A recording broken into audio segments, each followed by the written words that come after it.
This is more than just a pretty scene and a symbol of our history and heritage. Canadian farmland is an engine for our economy, creating jobs and driving trade. It's our assurance of food security, the source of food on our plates.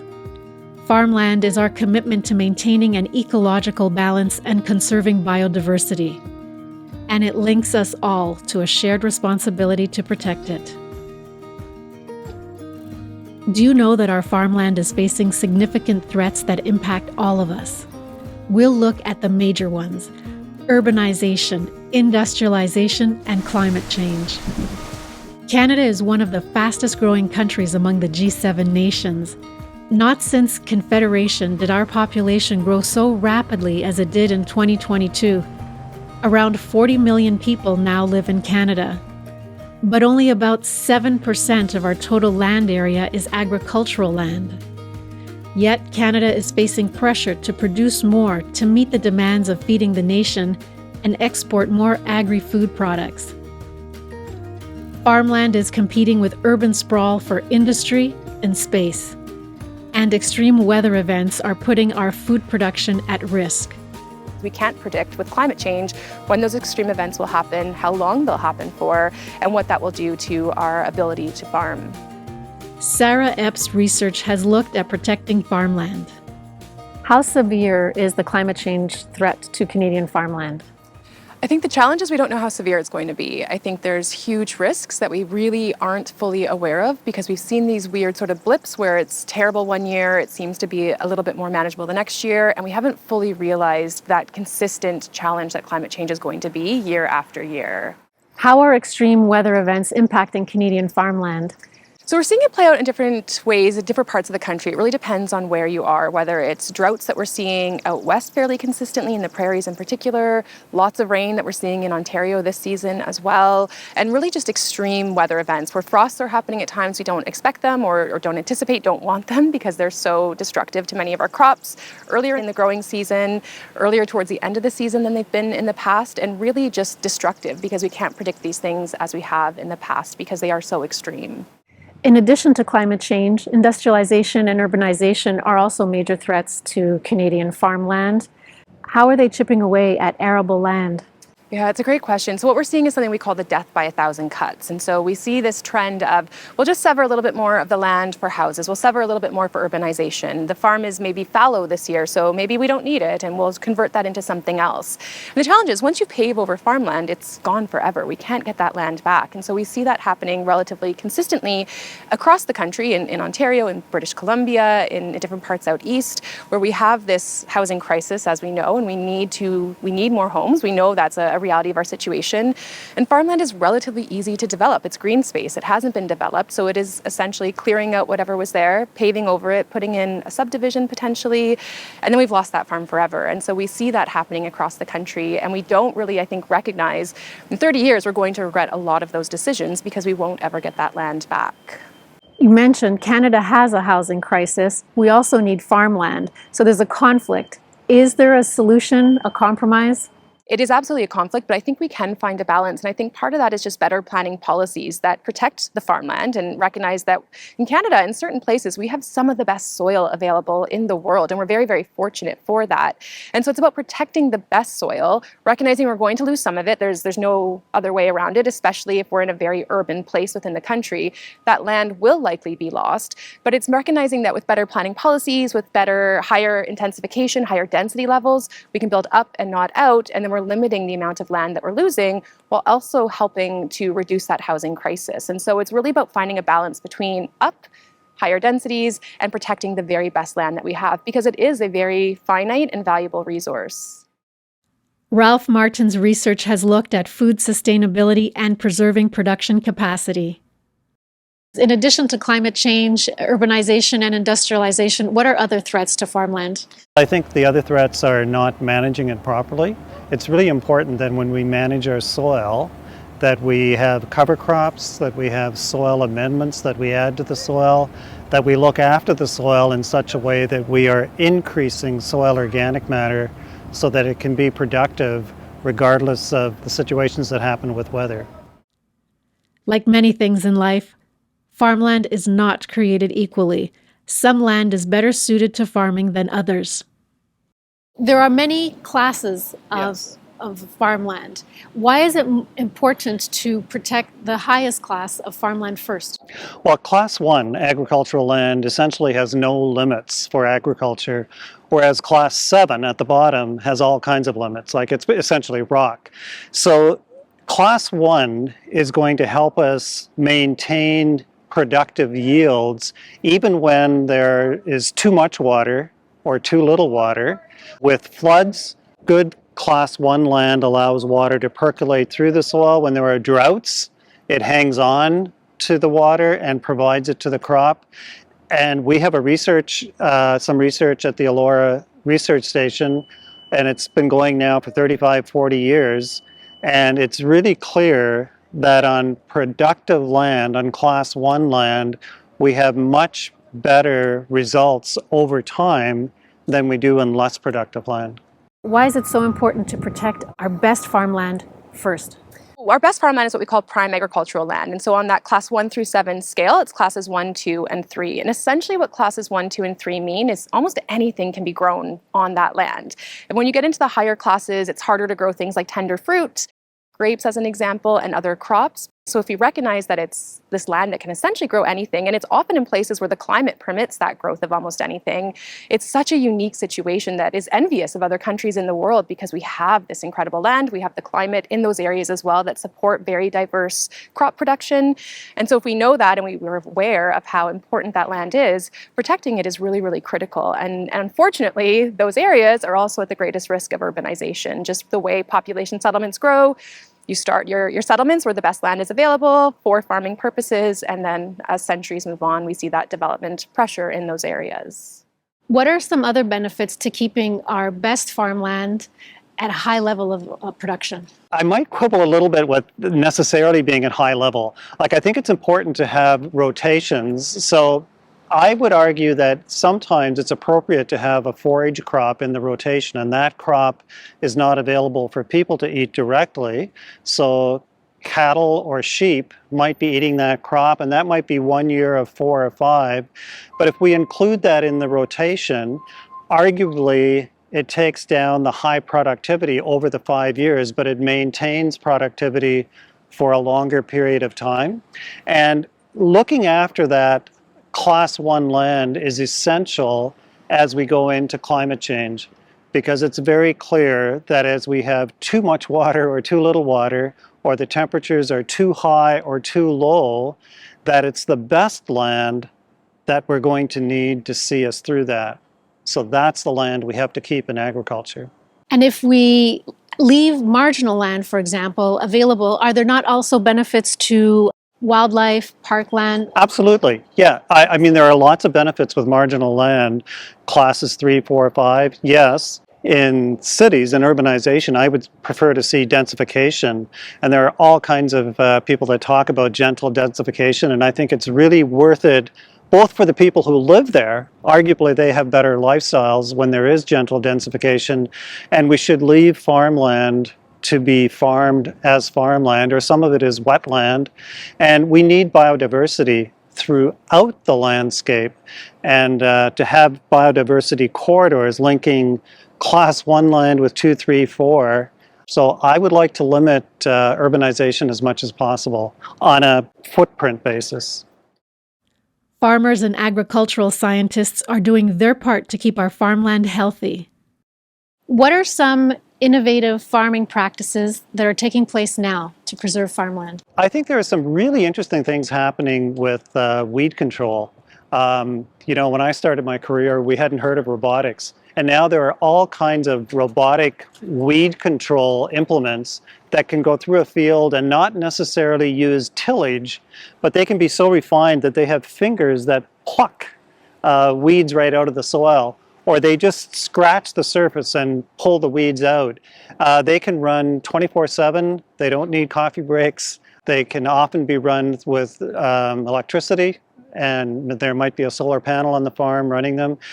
We haven't seen their potential yet, but I think that's one of the things that is going to make agriculture more sustainable And I think that's going to help preserve farmland. It will make it less necessary to use pesticides, and it will make it less necessary to use tillage. Another innovative farming practice is agroforestry. Can you tell us what it is and how it works? There was a research plot out in Victoria Road, and Dr. Andy Gordon was the researcher who did that for 30, 40 years. And they were growing wheat, soybean, corn between rows of trees. Some of them were black walnuts. There were various species of trees.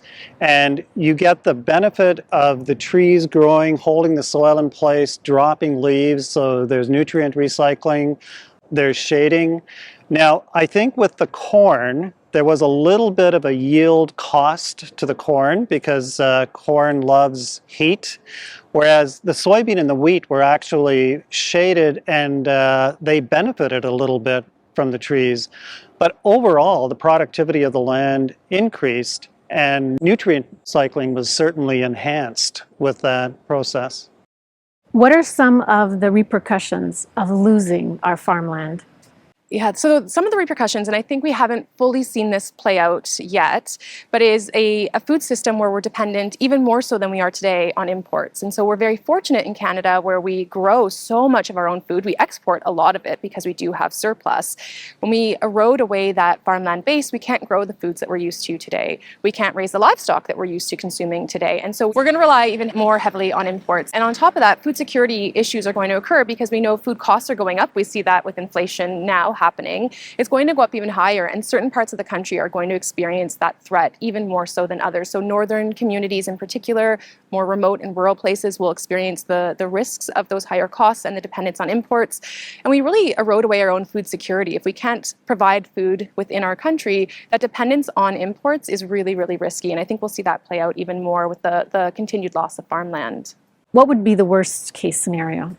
The worst case scenario we would see is year after year losses in food. And so farmers putting in effort into planting their fields, into raising livestock, and the constant threat of forest fires that we're seeing play out right now across the country impacting what we can do on our farms.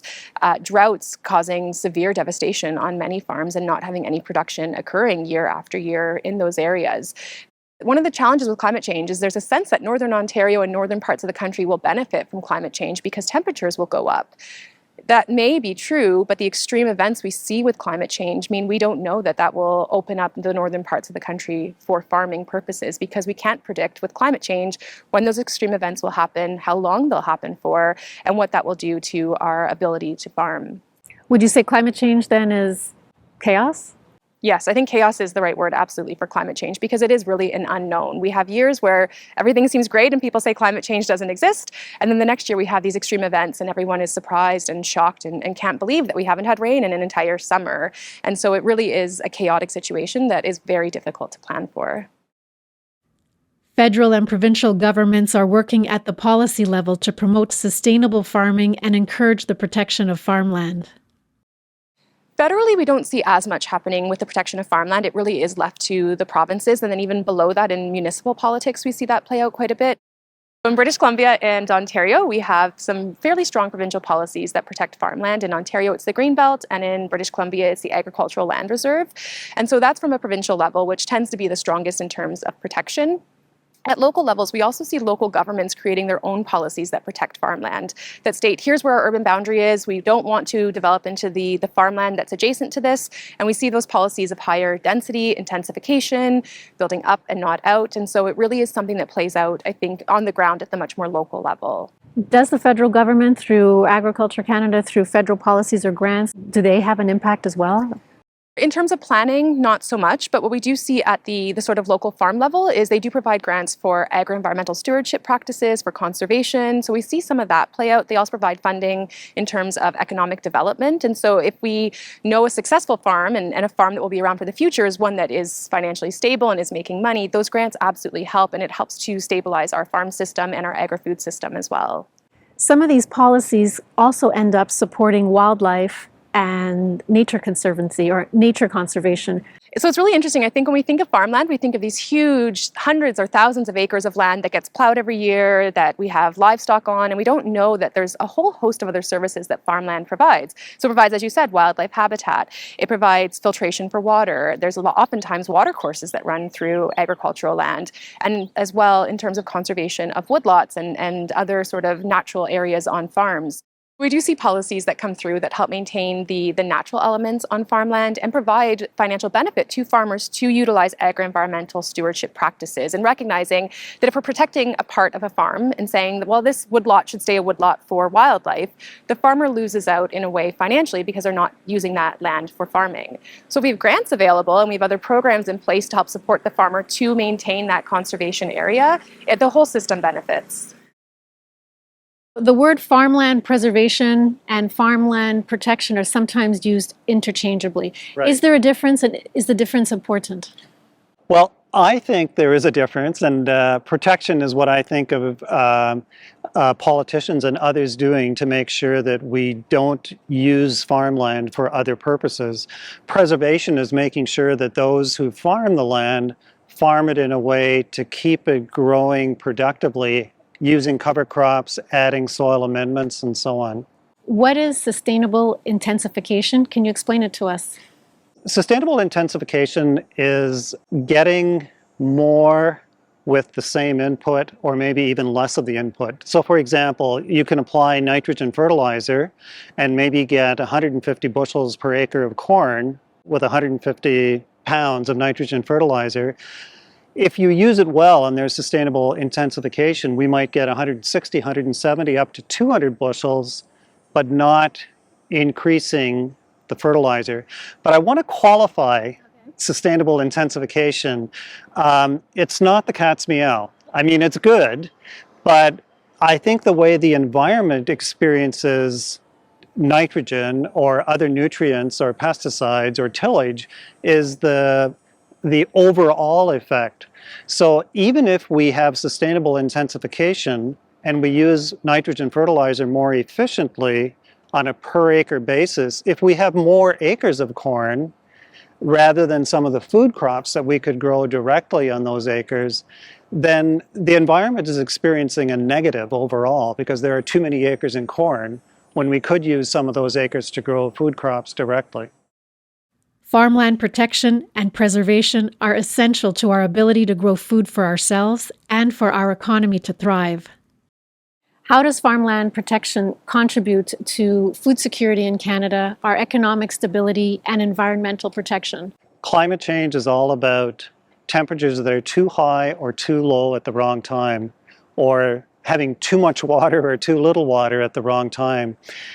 It's really important to protect farmland, especially Class 1 and Class 2 farmland, because those classes are most likely to get us through those times when we have too much water or too little water, or temperatures that are too high or too low.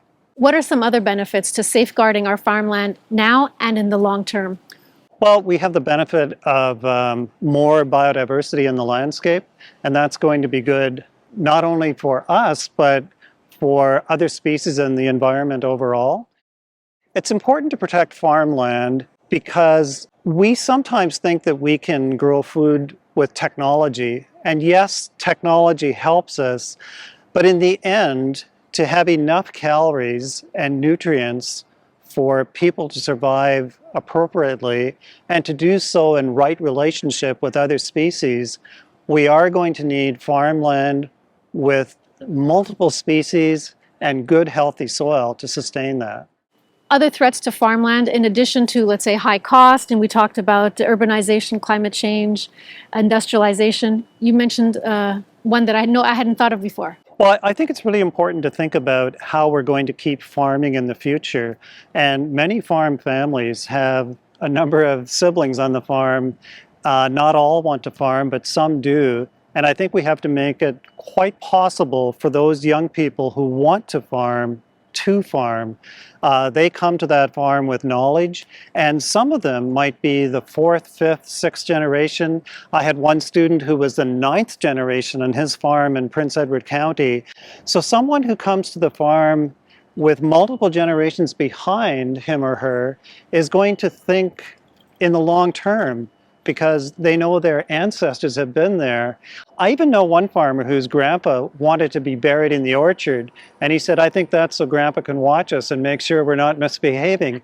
And that type of thing is really important if you're going to think in the long term to preserve farmland and make sure that it's going to provide for future generations and going into 8, 9 generations. You have to know about it to care about it. That's why community engagement and education are so vital to protecting our farmland. What we see right now happening in agriculture is a real separation in generations from the farm. The majority of Canadians have no connection directly to farmland, to farming, to agriculture. Decades ago, you knew somebody, your uncle, your grandmother, somebody was on a farm, and we had that connection and recognized that food came from a farm. That disconnect today, and I think some of that comes from an uninformed consumer simply because of that separation from farm, means we aren't as concerned where our food is coming from. And so an informed consumer knowing where their food is grown, that it's grown locally, whether that's in Ontario close to home or it's coming in from British Columbia or out east, also knowing that the different programs that are available to conserve farmland, to conserve the natural habitats that we see happening in some farm ecosystems, that information helps them to support the farmers directly, which will help in turn support the protection of farmland, support our agri-food system, and really just help stabilize our food system that we have here in Canada. The next time you see a patch of farmland, remember, it's more than just land. It's our food security, economic stability, and a key to protecting the environment. We can do our share by supporting Canadian farmers and taking an interest in agricultural policies so that we make informed decisions today that will impact future generations.